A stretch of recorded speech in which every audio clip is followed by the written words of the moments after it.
Greetings. Can you ask Mooji to give us in Israel some words of wisdom about the Arab-Israeli conflict? Please, ? I know he is busy with the retreat, but we really can use anything right now since it has become crazy living here. Zohar. Can you ask Mooji to give us in Israel some words of wisdom about the Arab-Israeli conflict? As long as there are Arabs and Israelis or English or this or that, conflict coming there at some point. Yeah. Where you have identity, you'll have some conflict with somebody. In the world of identity, conflict comes, Even you don't know how it comes about. And some people have been living in some countries for years, side by side, as neighbors, helped each other, children play with each other, and out of nowhere it seems to come. Some kind of conflict, nobody knows how it came about even. They're still scratching their heads years after it goes, how did it happen, all of this? That from a seemingly peaceful community where we did not know who was one, who was Serbian, who was Christian, who was this, whatever. This conflict arose, and what terror it comes.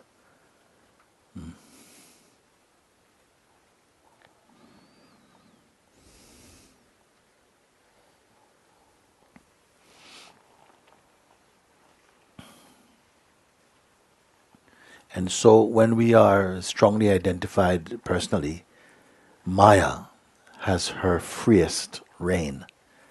You understand?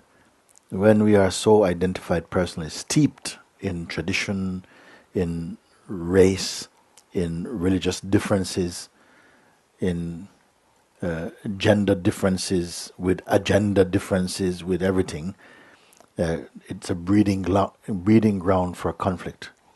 And it don't think it's going to come in the way that you expect it come. Like a thief in the night, it can come. You see?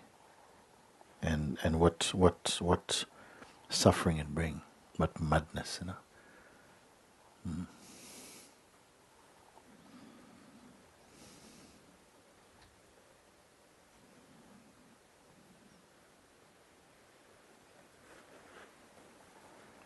And I know he is busy with retreat, but we really can use anything right now, since it has become crazy living here. And for everybody it becomes crazy living in identity at some point. You see, what can stop such a thing?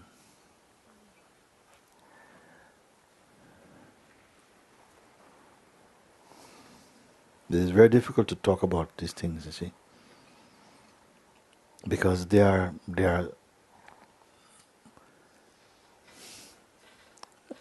shimmering with opinions. Every party have some justifications for their outlook.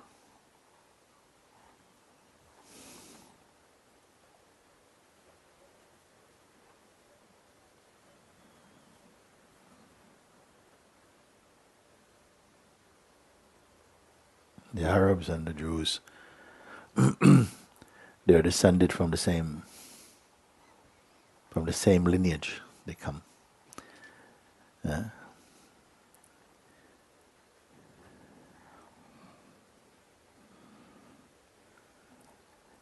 If we bring those points back, bring to a place of meeting point, we have some here, no? Who is the father of them? Was it? Abraham.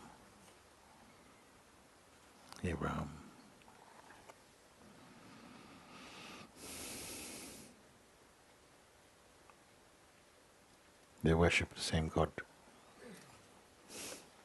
Come from the same background. Call different names of God. And any other conflict we can look, but this is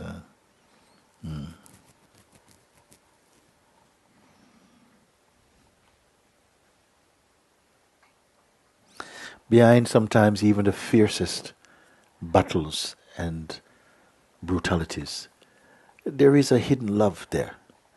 It never get a chance to breathe, like something leaves it for last. Yeah, let everything else come out first. All the vile, the bile, all of that. There's always love. Love is our deepest connection. But sometimes we have to fight somehow to clear ourselves of the debris we create through the mind. And even we, how I can talk about this thing, Can we go back as far as, can we bring it back to consciousness? Because if we stay on the level of person, of Israeli and Palestinian and this type, if we stay at this level, we cannot meet. Because this is where we divide and so on. To meet in any conflict, you must go back to the root. You must come back at least to consciousness. You must come to presence. When you come to presence, then you don't have to solve things. They dissolve by themselves, in fact. But who is going to hear this thing, you see? We want to meet as politicians. Politicians cannot solve things. And perhaps the conflict it starts, go back to the original thing, is some nonsense thing. I was once watching one program on television. No? The program was called Neighbors from Hell. In England we have great programs. Anyhow, this one episode, there was these two people had to go to court. Two men had to go to court. And they were friends. They decided to buy houses next to each other in the country. They bought two houses next to each other. Their families are there. And then one of them planted a hedge with some of the trees we have here. They grow fast-growing trees because there's too much light coming and they want to plant. But he didn't talk to his neighbor about it. He planted them. And in the beginning it was kind of, hey, why you plant? Oh, no, it's okay. Then the plants start to grow. Then it blocks the light completely from the other men. So he came and said, listen, your plants are blocking my light from my house. But he says, yeah, but what am I to do about it? He said, but you can cut some of them. And I don't want to cut my trees, they look beautiful. Yeah, but I cannot get no light in my house. And so some little things start and then something like this happened. And then eventually they stopped talking to each other. And then the children were playing together, the wives were talking for a bit. Then they told the children, don't play with these children, don't need to play over there anymore. Then the wife come in and don't want you to talk to her anymore. She's all part of it. And how dare you call my husband this? And then everybody like this, no? So eventually now this goes to court. It goes to court. After many, many years it goes to court. And in court, one of the men now, they call the one who is accusing. And then they ask him, they're questioning him, asking him some questions about how it started. And he kept doing like this. So he says, what, are you okay, Mrs. Yes, I'm okay. So, so how did it, who planted it, where did it planted and stuff like this. The first tree was put where? And he says, like this. And they called and they found that he couldn't remember how the conflict started. He was asking his wife how we started arguing. How did we start this thing? She couldn't remember also. Then they tried to make up some dates and he was writing them in his hand because he couldn't remember what they're fighting about. Just about the trees, but that's not where it started. And so when they asked the question, he was kind of looking to see if he could remember what it is about. But the anger was still there, but what was the reason for the anger he could not find. And this is the silliness, you see, of mind. What are you fighting about? Can you remember the time when you were not fighting, when you were best friends? Can you remember this time? You see?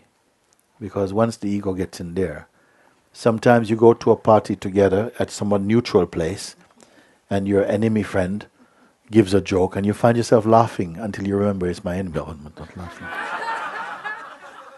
Because something has to keep something up. to lose face. I don't want to lose face. I don't want to laugh at his jokes. I don't want to let him to see me being happy next to him. This is it. And many conflicts, if you look into the root of them again, it's some nonsense thing. Not all, but...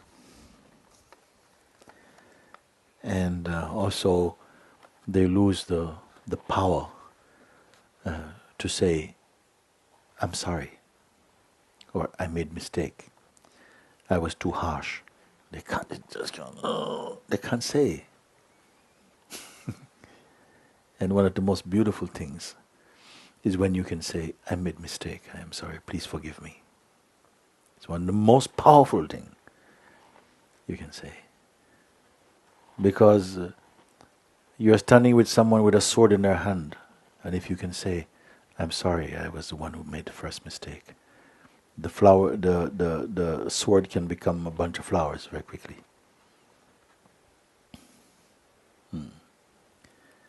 In Jamaica also we had one program I was watching.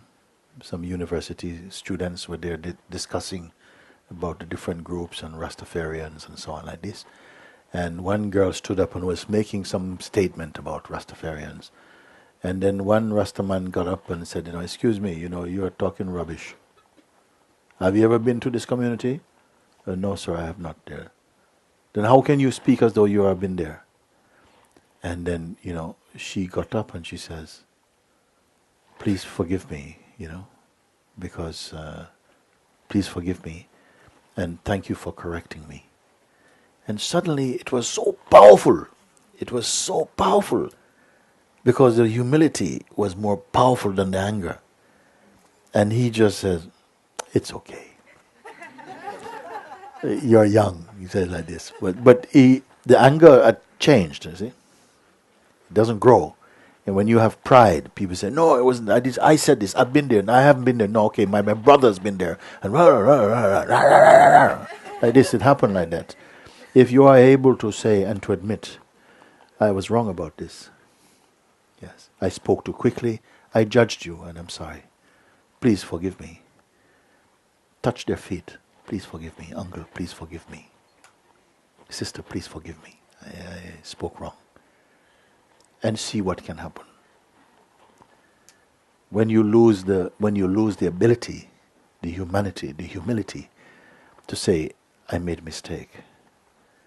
I misjudged you. I'm wrong. Please look into your heart and forgive me. If you're not able to do this, you're not even human yet. Every one of us has the power in us to change things like this. You may not be able to change your nation, but you can change something in your life. Because it took one human being, who had the humility, who had the courage to look into themselves. Someone like the Buddha or something. And because of what they look and the light that shone out of their own insights, then thousands of years later, human beings who are just born now are becoming Buddhists, Christians, because of the power of that light. For someone who say, forgive them. Like that. So forgiveness is at the heart for me of the human greatness. To say, look, I am sorry I did this thing, I should not have done this. Sometimes that will work more powerfully than 100 politicians at a table. You see. So I cannot put it in some simple say, they're going to go and say, I'm sorry. Because sometimes even after sorry, you may still have bloodshed for a while. Like if the fan is spinning and you switch it off, the blades may still continue turning for a while. But you've cut the juice and it will come to stop. How you can cut this juice, you see. Don't expect that somehow because you say sorry it puts everything right. But it begins to. It makes a space, it makes an opportunity. And we have to be patient also. You cannot force people. You cannot fight for peace and make real peace. Because real peace is something you must win inside your own self. When you fight for peace, it's a one-person fight. You must fight inside first. The one who found that peace showed a way for all of mankind to follow. So I cannot give you just flip answers, but this is something. You see, the conflict going for long. And much of this, what it is about, you hurt me. You hurt my heart. You see, you make an injustice against my heart and against my faith. You have no right to do this. You should not have done this. And if you cannot come and say, yes, we did this. You have done bad things, but I also did bad. And I will start with the first apology. I apologize to you. Because I see your children, they're not different from my children. I want to see a future for my children. I want to see a future for your children also. Then something may happen. Something may happen there. But treaties by themselves won't do. Grand agreements won't do. You must cut back again. You must become human again. You must come to the heart. You must speak to each other from the heart, not from the head. You cannot negotiate. You must commune and speak like this. This is why children sometimes achieve more than adults. Because they go and they confront and they speak up and they say, I don't want to live. They say, I don't want to live with you if you're going to be like that. You brought me here.